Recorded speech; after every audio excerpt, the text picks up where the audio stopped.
السلام علیکم۔ آج ہم حکایت عثمانی کے جو نیکسٹ چیپٹر ہے اس کا حکایت کو دیکھیں گے، تو اس کو پہلے پڑھ لیتے ہیں۔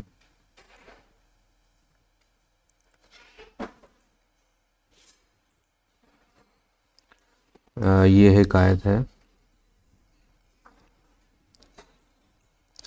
اس کا عنوان ہے لٹو۔ ایک بچے کے پاس خوبصورت لٹو تھا۔ لٹو پر کئی طرح کے ڈیزائن بنے ہوئے تھے۔ جب بچہ لٹو کو زور سے گھماتا تو اس کے گھومتے ہوئے لٹو پر کوئی ڈیزائن نظر نہ آتا۔ ایسے لگتا تھا کہ تیز گھومتے ہوئے لٹو کی اپنی ذات اسی گردش میں کھو گئی ہے۔ لیکن جب وہی لٹو گردش سے باہر نکل آتا اور رک جاتا تو اس کے اصلی خد و خال پھر سے نمایاں ہو جاتے۔ مطلب ہے جب یہ لٹو کے اوپر ڈیزائن تو بنے ہوئے تھے، لیکن جب وہ گردش میں جاتا تو ڈیزائن نظر نہیں آتا تھا، تو اس کی اپنی جو ذات تھی وہ کھو گئی تھی۔ لیکن وہ جب رکتا تھا تو اس کے اصلی حد و حال جو تھے وہ نمایاں ہو جاتے تھے۔ اشارہ: جو لوگ گردش زمانہ میں حد سے زیادہ حصہ لیتے ہیں، ان کے اپنی ذاتی اوصاف خود ان سے چھپ جاتے ہیں، اور اگر اس پر استمرار کیا جائے تو خود ہی اپنی پہچان ہی کھو دیتی ہے۔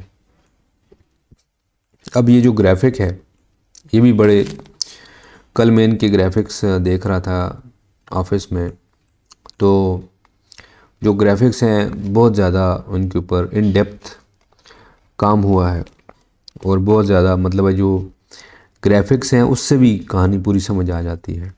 اب یہ دیکھیں اس کے اوپر یہ ڈیفرنٹ کلرز ہیں، یہ ڈیزائننگ ہوئی ہے یہ لٹو پر، لیکن جب یہ گھومتا ہے تو یہ لٹو کی جو بظاہر تو لٹو ہی لگتا ہے، لیکن اس کے اندر جو اس کی جو پوٹینشل ہے، اس کی خوبصورتی ہے، اس کے جو اوصاف ہیں وہ ختم ہو جاتے ہیں۔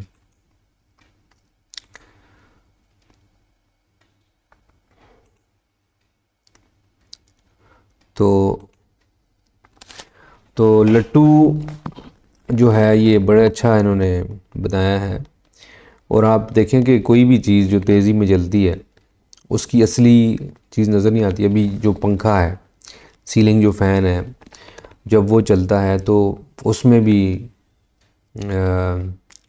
جو پنکھے کے جو پر ہیں، 3 پر ہوتے ہیں، وہ نظر نہیں آتے، اور نہ ہی ان کا کوئی وہ نظر آتا ہے۔ تو جو بھی انسان جو ہے، جس طرح انہوں نے اس میں اشارہ دیا ہے، اشارہ جو انہوں نے دیا ہے کہ جو لوگ گردش زمانہ میں حد سے زیادہ حصہ لیتے ہیں، ان کے اپنے ذاتی اوصاف ان سے چھپ جاتے ہیں۔ گردش زمانہ سے مراد یہ جو دنیاوی زندگی ہے یہ بھی ہو سکتی ہے۔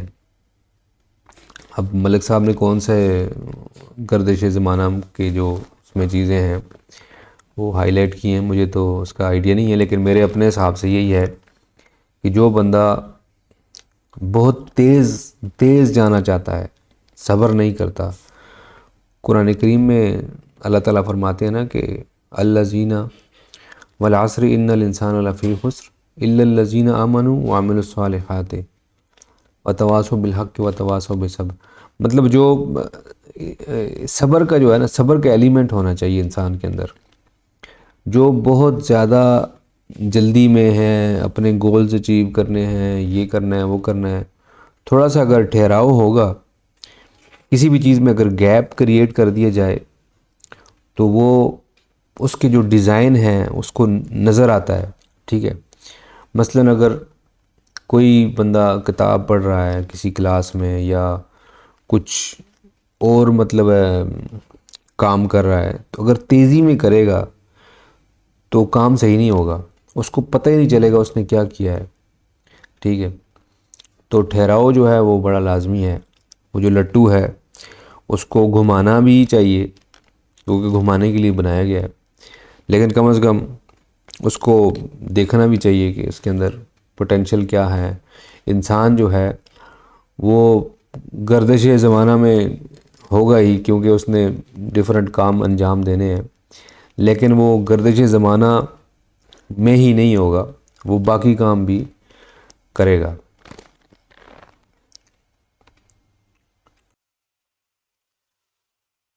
اچھا، اسی طرف مطلب قرآن کریم کی ایک آیت ہے جو میں نے ابھی دیکھی ہے کہ اس میں بھی اللہ تعالیٰ نے اس طرف اشارہ فرمایا ہے. بالکل مطلب اس طرح ایگزیکٹلی نہیں ہے، لیکن تھوڑا سا اس کی طرف اشارہ ملتا ہے. وہ وہ یہ ہے کہ جب انسان کے اوپر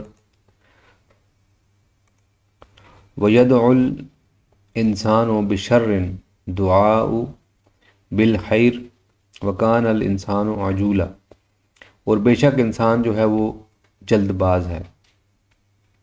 ٹھیک ہے، تو اس جلد بازی کا جو تھوڑا بہت اشارہ ہے وہ قرآن کریم میں بھی آیا ہے، لیکن مجھے لگتا ہے کہ یہ ایگزیکٹلی وہی نہیں ہے. اس میں اس آیت کا اشارہ دوسرے ہوگا، لیکن جو ٹھہراؤ ہے یہ بڑا لازمی ہے انسان کی زندگی میں. انسان کو اپنے پوٹینشیل کو، اپنی جو غور و فکر ہے، آپ نے جب بھی اندازہ لگایا ہوگا کہ جب بھی انسان غور کرتا ہے تو غور کے درمیان میں وہ صرف ایک ہی چیز سوچ رہا ہوتا ہے. ٹھیک ہے، تو جب ایک ہی چیز سوچتا ہے تو اس کی کوئی انالیسس کر کے ایک نتیجے پہ پہنچ جاتا ہے. تو یہ بڑا ضروری ہے کہ انسان جو ہے وہ ایک ٹھہراؤ میں آئے، کچھ اپنے لیے ڈیلی ٹائم نکالے. کچھ 24 گھنٹے کی زندگی ہے، صبح کے ٹائم میں یا شام کے ٹائم میں کچھ تھوڑا بہت وقت اپنے ساتھ بھی گزارے، تاکہ اس کو اپنی جو زندگی ہے وہ کس سمت میں جا رہی ہے اس کو مطالعہ کرے. کیونکہ قرآن کریم میں اللہ تعالیٰ فرماتے ہیں کہ جو بھی تم مطلب ہے تم کرو گے تمہیں وہی ملے گا، جنت بھی اور جہنم بھی. ٹھیک ہے، ابھی صبح میں سورہ اعراف پڑھ رہا تھا تو اس کے اندر یہ بتایا گیا ہے کہ جو جنت تمہیں مل رہی ہے یہ تمہیں تمہارے اعمال کی وجہ سے مل رہی ہے. ٹھیک ہے، اور جنت والوں کو بھی یہ بتایا جا رہا ہے کہ تمہارے جو اعمال ہیں اسی کی وجہ سے تمہیں جہنم بھی مل رہی ہے. تو اس وجہ سے جو ریفلیکشن ہے یہ بڑی ضروری ہے. میں آپ کو وہ آیات بھی دکھا دیتا ہوں. تو یہ دیکھیں، اس میں بتایا گیا ہے کہ جو لوگ جنت میں جائیں گے تو ان کے دل پہلے صاف کر لیے جائیں گے، پھر ان کو داخل کیا جائے گا. تو وہ بولیں گے کہ اللہ تعالیٰ کا شکر ہے کہ ہمیں ہدایت ملی، ورنہ ہم لوگ مطلب ہے کہ، اور جو رسول ہمارے پاس آئے وہ بھی سچے تھے سارے. اور یہ آخر میں اس کی کہ یہ تمہیں وارث کیا جا رہا ہے، اور اس تموہا بما کنتم تعملون. تو جو وارث تمہیں کیا جا رہا ہے یہ اس وجہ سے کیا جا رہا ہے کہ جو تم عمل کرتے تھے. تو یہ مطلب ہے کہ انسان کی زندگی میں جو ریفلیکشن ہے یا تھوڑا ٹھہراؤ ہے، غور و فکر کرنا ہے، یہ بڑا ضروری ہے. کیونکہ انسان اپنی دنیا کی جو مطلب ہے زندگی ہے، مطلب کاروبار ہے، اس کا جاب ہے، اس کی جو بیماریاں ہیں، پریشانیاں ہیں، اس کے اندر بندہ اتنا زیادہ کاٹ اپ ہو جاتا ہے، اتنا زیادہ الجھ جاتا ہے کہ بالکل کوئی ٹائم نہیں ملتا اس کو اس کی تیاری کرنے کا. اپنے زندگی کے جو جو جو لطیف جو چیزیں ہوتی ہیں زندگی کی، اس میں مطلب ہے جانے کا ٹائم نہیں ملتا. تو انسان کو جو ہے اس پہ غور کرنا چاہیے. تو ٹھہراؤ جو ہے وہ بڑا ضروری ہے. تو ملک صاحب نے بڑا اچھا اس کو مطلب ہے اس کو جو سمندر کو کوزے میں بند کیا ہے ایک مثال کے ساتھ، کہ جو لٹو کی جو گردش ہے اس کے جو نقوش ہیں وہ مٹا دیتی ہے، اور جب تک وہ ٹھہرتا نہیں ہے اس کو اپنی پہچان نہیں ہوتی. تو ٹھہراؤ جو ہے وہ بڑا لازمی ہے. ہمارا ٹائم ختم ہو گیا. انشاءاللہ جو نیکسٹ جو حکایت ہوگی اس کے ساتھ دوبارہ ملاقات ہوگی. اپنا خیال رکھیے گا. السلام علیکم ورحمۃ اللہ وبرکاتہ.